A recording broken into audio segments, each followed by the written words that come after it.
Welcome, everyone. This is Dr. Mercola, and today I'm here with Bob Capelli, who is the Vice President of Cyanotech, which is the largest grower of astaxanthin in the world. You might be wondering what astaxanthin is.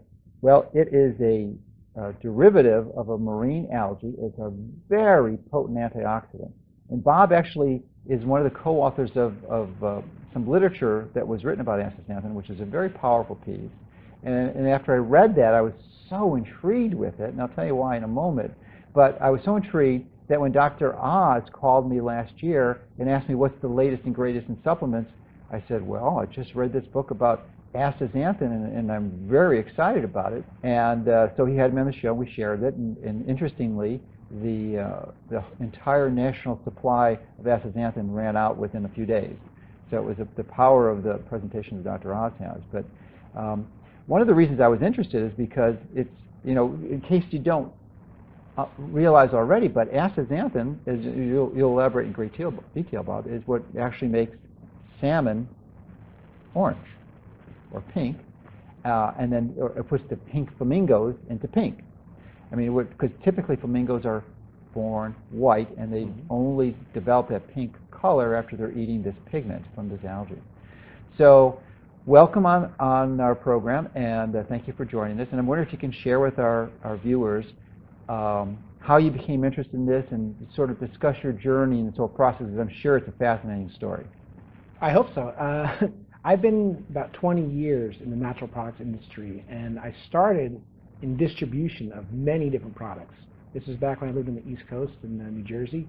And after about 10 years working in that job, I tried astaxanthin, and I found remarkable results. It was incredible. You personally tried it? Absolutely. So this is about 10, 12 years ago, and what I found was... And how did you hear about it? It had just come out. It was a new product. It was the strongest antioxidant. I want to see for myself exactly what it was all about. And I play basketball, and I've been playing basketball for years, usually about twice a week at nighttime.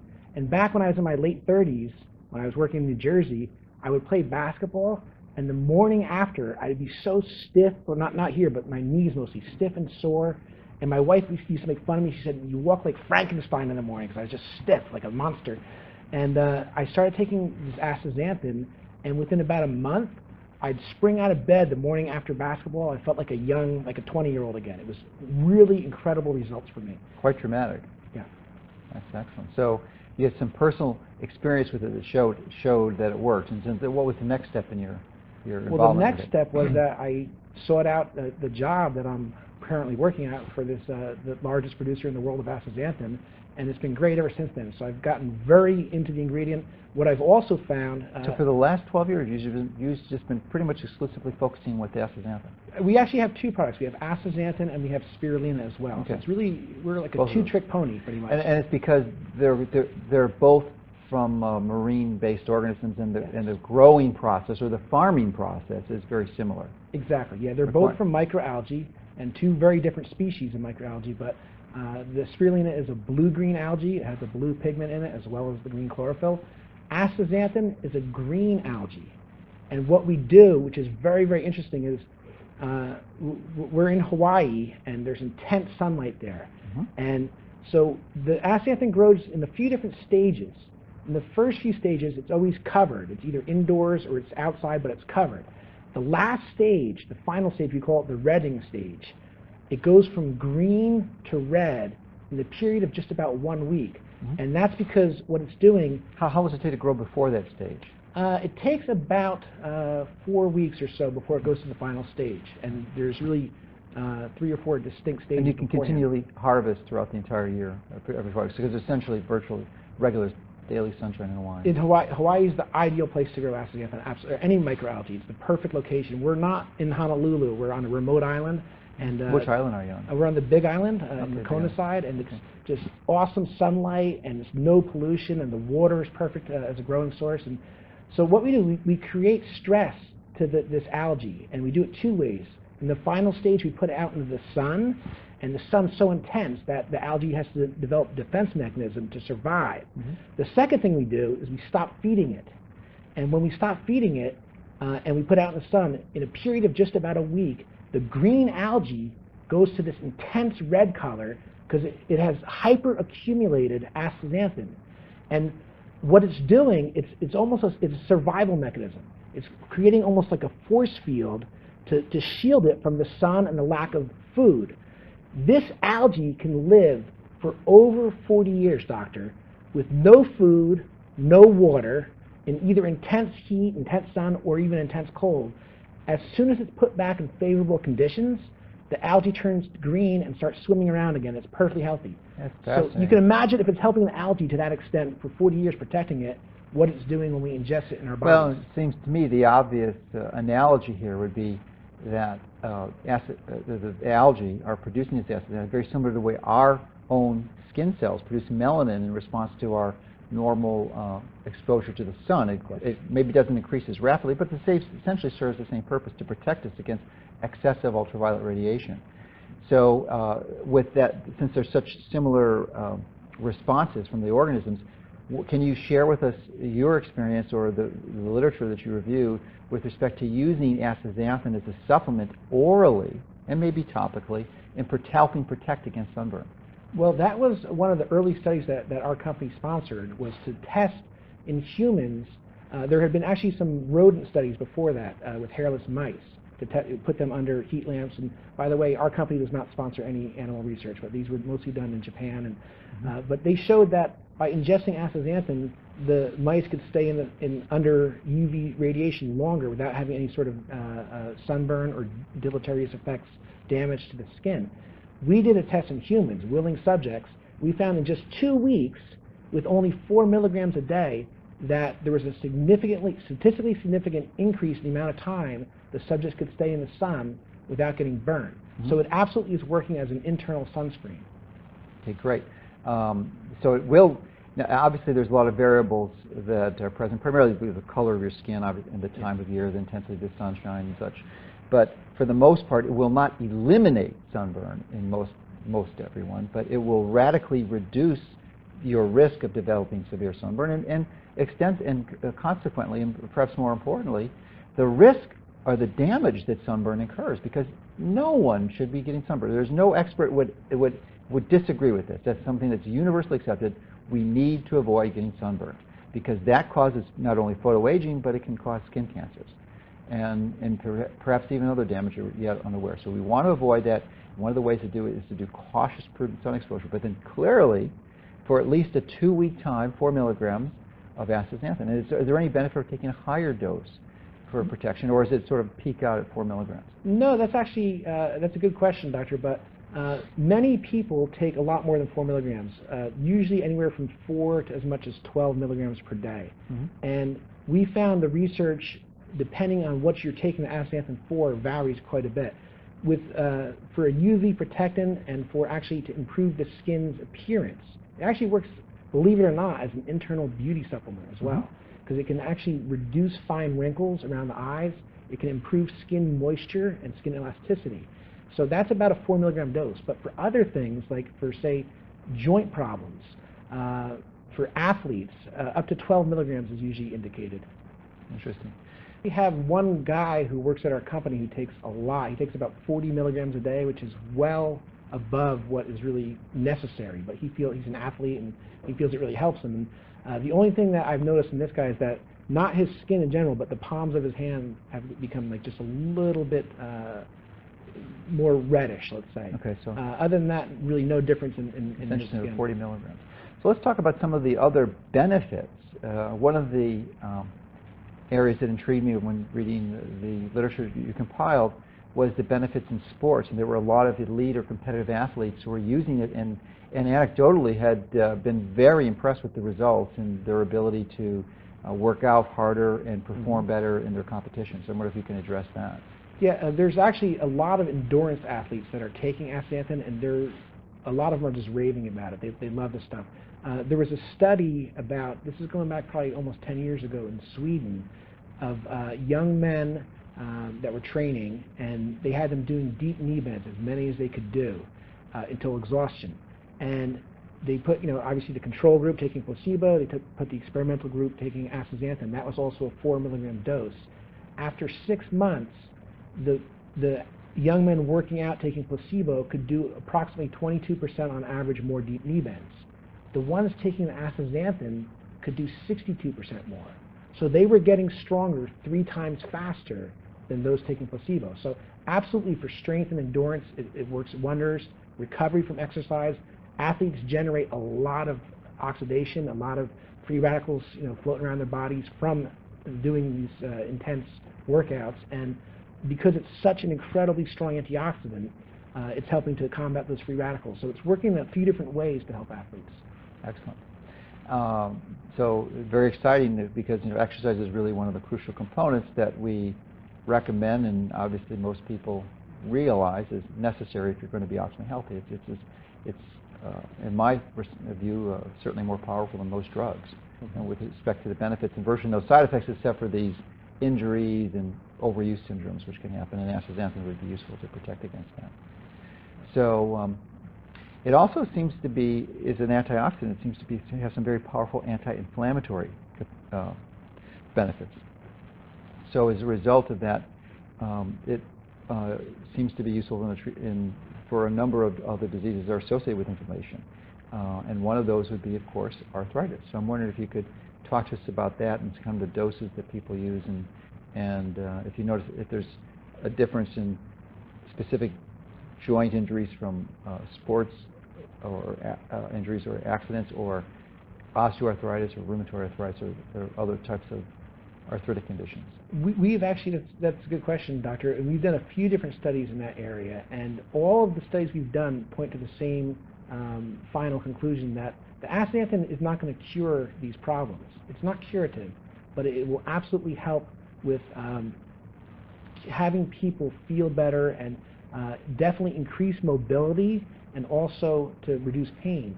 So we've done a study, for example, rheumatoid arthritis is much harder to treat than osteoarthritis, and we've done a study on that where believe it or not, about halfway through the study when the results started kicking in, and by the way, astaxanthin takes usually at least 2 and up to 6 weeks to really start kicking in. It doesn't work overnight.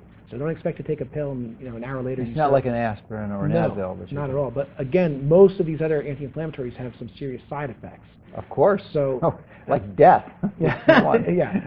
Well, and astaxanthin, safe, natural, no side effects, no contraindications. But it's going to take a little while. But people, about halfway through the study, were asking the people in the treatment group taking the astaxanthin, not the placebo, were asking the researcher, "What is this?" A lot of them with rheumatoid arthritis had tried many different things and had not gotten results. Now with astaxanthin, they were getting very good results. Just took about a month or so to kick in. We've done studies on people with carpal tunnel syndrome. Again, very good results. People with tennis elbow actually made their grip strength 93% stronger in 8 weeks. So obviously, if you have tennis elbow, it's one of the bad side effects is that your grip strength gets very weak. These were all different studies on people that had certain conditions. We did another study on a group of people that were just, again, athletes, and to test about joint soreness after heavy exercise. And so this was people that had no afflictions, but also the same thing. Placebo group had after doing heavy exercise had serious joint problems, joint pain. People taking astaxanthin much reduced, almost to a point of no joint pain after doing heavy exercise. So it'll work whether you have an issue or whether you're perfectly healthy as well. That's great. So some pretty profoundly impressive results. And I like the fact that you mentioned that it really isn't a magic pill, that it clearly relieves symptoms. It doesn't work as quickly, but it relieves symptoms, and in many cases far more effectively than the far more expensive and potentially toxic and dangerous prescription anti-inflammatories or over-the-counter ones, certainly, which can be equally as dangerous. But it's not a magic pill, and if one uses it for these conditions, then one clearly needs to look at the foundational causes, which in many cases is going to be the diet. Too much sugars and grains that are increasing insulin levels and increasing inflammatory prostaglandin, so and modulating the fats to make sure you're having good fats and enough essential animal-based omega-3s, and then also looking at biomechanical stresses like in tennis elbow. You've got to look at weak muscles or tight muscles and do range of motion exercises and strengthening exercises to address those so that you get collectively do it. But part of a comprehensive program, it really looks like a magic bullet, but I just want to warn people that they really need to address the foundational causes. And in many cases, that's going to be required to visit with a healthcare professional who's knowledgeable about natural solutions and not, the traditional conventional doctor who's just going to see it for a few minutes and write a prescription for you. And because clearly you could do better than that. You could do a lot better than that just by reading on the internet. But clearly what you don't have by reading on the internet is the knowledge of someone who's really carefully studied this and is aware of all the potential complications and variables that might be factors that you're not aware of. So just caution for everyone. These are good points you're bringing up. And one other thing I like to bring up with this is that for really one reason we believe not everyone gets really good benefits from astaxanthin. Most people do. About 85% of people in studies and also in surveys get fantastic results for several different things. There's about 15% of the population, and the reason why we think this is because many people have a very poor ability to absorb carotenoids, of which astaxanthin is a carotenoid. So people absorb anywhere from as low as 5% of the carotenoids in their diet or in supplements up to over 90%. So say if your body absorbs 90%, you're going to get a great benefit even at like 2 to 4 milligrams a day. If I'm only a 5% absorber, I might take 12 milligrams a day and get almost no benefit. So it's not a magic pill. It works for about 85% of the people. It works usually in about a month or so. It starts really kicking in. But then you're going to get many benefits. We talked about joint pain. We talked about skin. And there's many others as well. One of the other ones that I can remember off the top of my head that astaxanthin seems to be useful for is the most common cause of blindness, at least in the United States and most Western countries. It would be age-related macular degeneration, or ARMD. And it takes vision from more people than any other cause of disease. So apparently this seems to be a particularly useful therapy in the prevention of this type of blindness, but I'm not sure about what the studies show for the treatment of it. So I'm wondering if you can comment on that. Well, there's been quite a bit of research on astaxanthin for eye health in general, and one of the areas you brought up for sure is one of them, for age-related macular degeneration. Oh, and the other point was cataracts, too, so you include that in your answer. So. Yeah, definitely age-related macular degeneration, cataracts. There's some interesting properties in terms of many people nowadays that are working on computers all day long are getting very tired eyes. Astaxanthin absolutely has been shown in 9 different human clinical studies, 9, to be able to prevent tired eyes and also to be able to help cure once you have tired eyes. So it's helping to maintain the motor function of the eyes at the highest level, just like it is your other muscles. And my guess is these tired eyes, and I'm not familiar with the name, the medical term for that, is actually one of, at least my understanding, is one of the primary reasons why as people age, they tend to develop what is called presbyopia, or they lose the ability to focus in close. So they can't read really well, and they have to move the book further out, and that requires them to wear these reading glasses. So that's typically due to tired eyes. So I would imagine it may be beneficial for that too, presbyopia. There's no studies in that area. I don't believe. But actually, I remember the word. It's called visual accommodation. Oh, visual accommodation. Yeah, as your eyes get tired from overuse. But I would imagine that also it would be very good for that. Also, visual acuity, in terms of the ability to see fine detail. Also, another thing of the eyes would be just protecting the eyes from sun damage. Just like it protects our skin from UV damage, it's also protecting the eyes from sun damage. So it's really, for eye health, it hasn't been known for as long a period of time as some other products, but all the research points to astaxanthin being really the champion of the supplements for eye health. Yeah, because the traditional one would be lutein. Absolutely, which is great too. Which is still good, but it appears from all the evidence that this is far superior to lutein, if you only had to use one.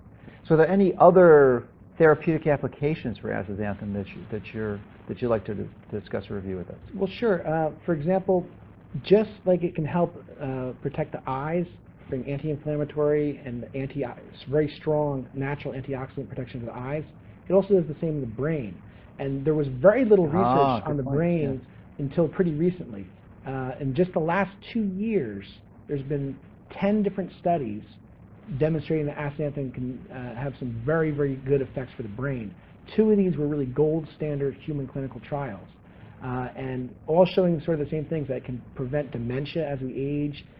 One actually animal study, again over in Japan, showed that it could potentially actually make the rodent smarter.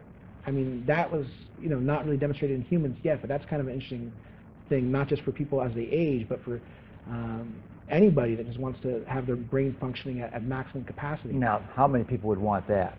Yeah, I know I need it. Yeah, and it's interesting too, because Alzheimer's is literally an epidemic. I mean, the projections are that 1 in 3 of us will lose our brain as we age, which is really a sad commentary, because of course we want to live older and enjoy life as long as we can, but we want to enjoy it with the full functioning capacity of our brain. What is it good to be 90 years old if you can't remember your children, yeah, or your spouse? That's true. But so the brain health. Another area also is immunity. There's been several very nice studies on how astaxanthin can help increase immunity. There's a great study at Washington State University in humans that really demonstrated this very, very effectively.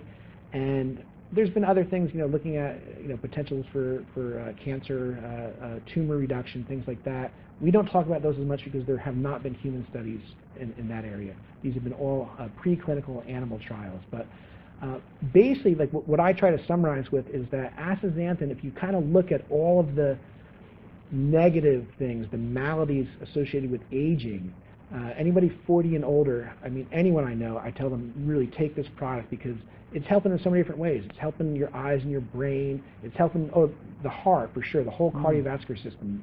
Over 40 different studies in that area. I mean, fantastic research. It's helping your immunity. It's helping your skin. I mean, right down the line, helping with joint pain. It's really, again, not the magic bullet, but in terms of what we have out there. Part of the puzzle. It's about the best thing. So you mentioned cardiovascular disease, which tends to be one of the leading causes of death. How about the other two major ones, which would be cancer and diabetes? Have you seen any literature connection and studies that have looked at astaxanthin's potential benefits there? Yeah, believe it or not, in both of those areas there are studies, but they're only animal trials so far, and there's been no human clinical research so far in either diabetes or cancer. But there are promising preclinical work. And part of this is because it's only been available for about 10 years or so. So that's exactly it hasn't true. been on the market that while. If we can give our viewers some sense of perspective, because that's always useful. So you said it's a powerful antioxidant, but powerful is a word. Can you provide some more objective parameters to how compare to some of the more traditional antioxidants that people would be familiar with, like vitamin E or vitamin C? I mean, there's been so many different tests where they take astaxanthin and put it head-to-head against other well-known antioxidants. And in every test, and there's different ways to measure, by the way. There's several different ways to measure antioxidant strength. Every one of them, astaxanthin consistently comes out way above the others. Vitamin E, comparing single oxygen quenching, it was 550 times stronger. CoQ10, 800 times stronger. Vitamin C, in one of the studies, again this was single oxygen quenching, it was 6,000 times stronger. Now, compared to some other antioxidants like, say, lutein, and it might be only 10 times stronger, but overall, whatever you're comparing it with, it's consistently well above all the competitors. Astaxanthin is pretty unique in the sense that it can protect the entire cell. And the astaxanthin molecule is it's in the same family as beta-carotene and other carotenoids like lutein and lycopene, but it's very, very different. The shape of the molecule and the ends of the molecule. And the one end of the astaxanthin molecule can actually be protecting the water-soluble part of the cell, and it spans the cell membrane, and the other end can be protecting the fat-soluble part of the cell. So it can protect the entire cell. So first of all, it gets throughout the entire body. It gets in the skin, the muscles, the brain, the eyes, the heart. So it's getting everywhere, and it's protecting all the cells and the whole part of the cell. So it's really unique in how it works.